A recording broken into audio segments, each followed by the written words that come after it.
My name's Ben Harper, Group Managing Director for Another Place. We are at Another Place, the lake in Cumbria, on the shore of Ullswater, which is our first in a growing collection of lifestyle hotels for relaxed professional hospitality in a lifestyle environment that all centres on the ability to get active. My clearest recollection of that time in early 2020, at the early onset of the pandemic, was just how fast things moved.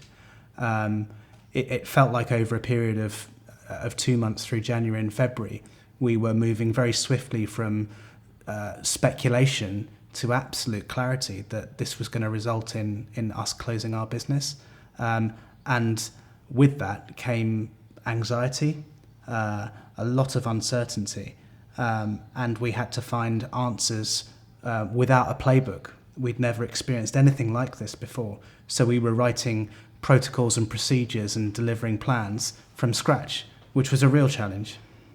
The first steps that we took in the very early stages when communicating with guests was really to send out a very clear and empathetic message that we've got your backs.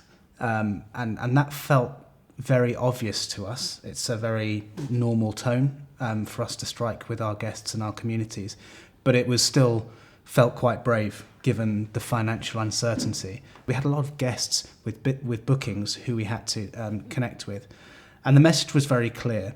Any money that you've paid, we'll either hold, we'll rebook for a date further down the track, or we'll refund. And that, I think, was the right thing to do. It felt right at the time, and in hindsight it was the right thing to do because our guests stuck with us and their loyalty really surprised me through this whole thing. It was vital for me to have as much knowledge as possible.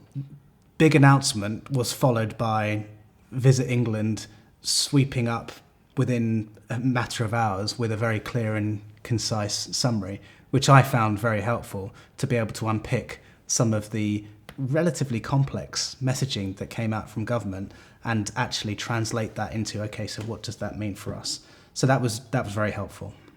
So after the first 2 weeks of managing our guests and our teams and our stakeholders through that first anxious phase, we made a very clear decision that we would use the next few weeks, whether it be 4, 8, 12, it was unknown at that time, to really get under the bonnet of our business and pick off some of the things that we knew we wanted and needed to deal with, and actually that this time would allow us to do. So we built a plan. I called it Back to Business. It had 10 different strands from finance, technology, sustainability, operations, with a bunch of actions. 2 weeks into that planning process, it enabled us to have a very clear action-based plan that we were able to work to. And it kept us going and it kept the pace up and it kept us engaged for that next 2.5 months or so. We knew we had a big job to do to make guests feel comfortable to come back into the business. And I was fascinated by the range of different standpoints that our guests have. Some very, very nonchalant, and others very meticulous about knowing the protocol. So we had to have that messaging ready for those different mindsets. Practically, what we did is we shifted a bunch of team who would normally be front of house into a more back of house guest services structure. But I suppose the important thing for us is that we wanted to make sure that we did it in a way that connected directly to our brand. So everything that we did was underpinned by a spirit of hospitality and support and of who we are, rather than scary, functional, clinical messaging. The Visit England Good to Go accreditation was really helpful. And before it came out, I was actually slightly nervous and very interested in how it would be framed.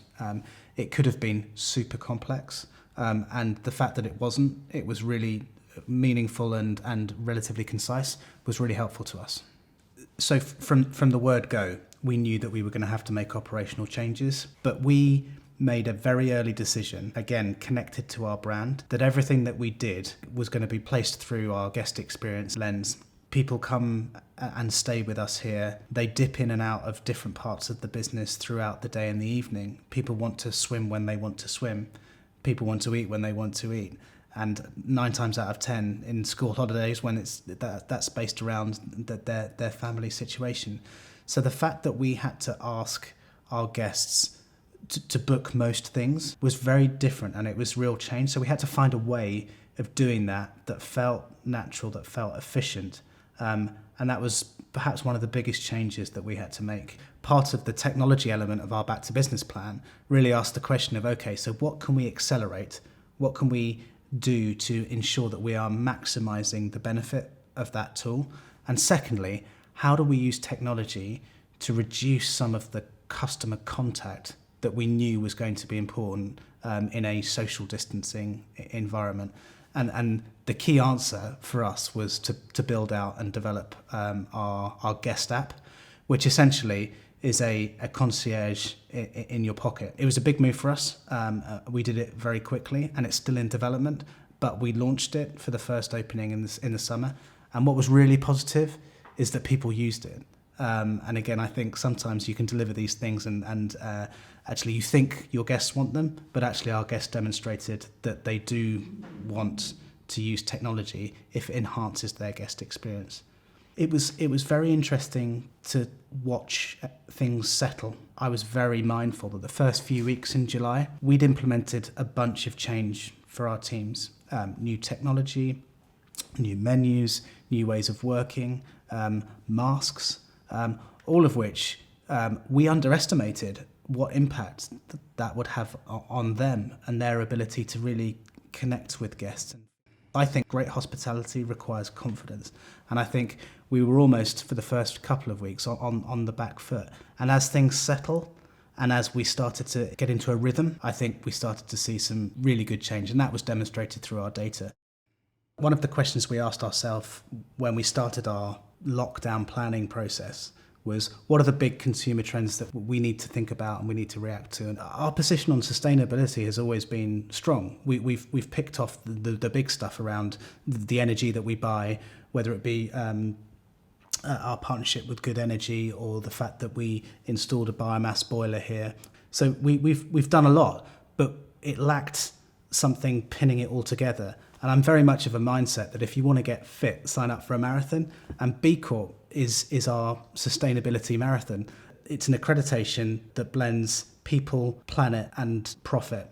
And I don't think we would have started it unless we had the time and the thinking space to be able to really focus. And it's a journey that we're in the very early stages of. But again, starting it has been inspirational, and we're hugely excited about it. I'm hoping COVID will be the worst and most difficult thing that we'll ever have to go through, both personally as a leader and for our business. But we've come through it with real resilience, and actually now with real confidence. There were 3 things that really kept me going. One is the fact that we've built a successful business and a solid business that was able to weather the storm. The second thing is that I had absolute confidence that when we were able to open, we would open successfully, and demand would be there for businesses like us.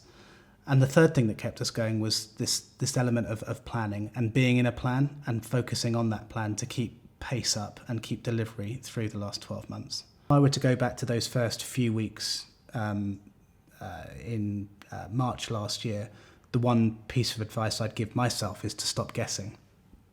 I think I tied myself up in knots at times, thinking about the what ifs, when we would open, what it would look like, what social distancing meant, what it meant for our teams. And I now have a different mindset and different sort of confidence, having been through it, that we'll find the answer, and normally we'll be helped with the answer. What we should reflect on is the need to act quickly, to be prepared for things to escalate quite quickly, and the need to remain super flexible as things change so quickly and so significantly with things like this.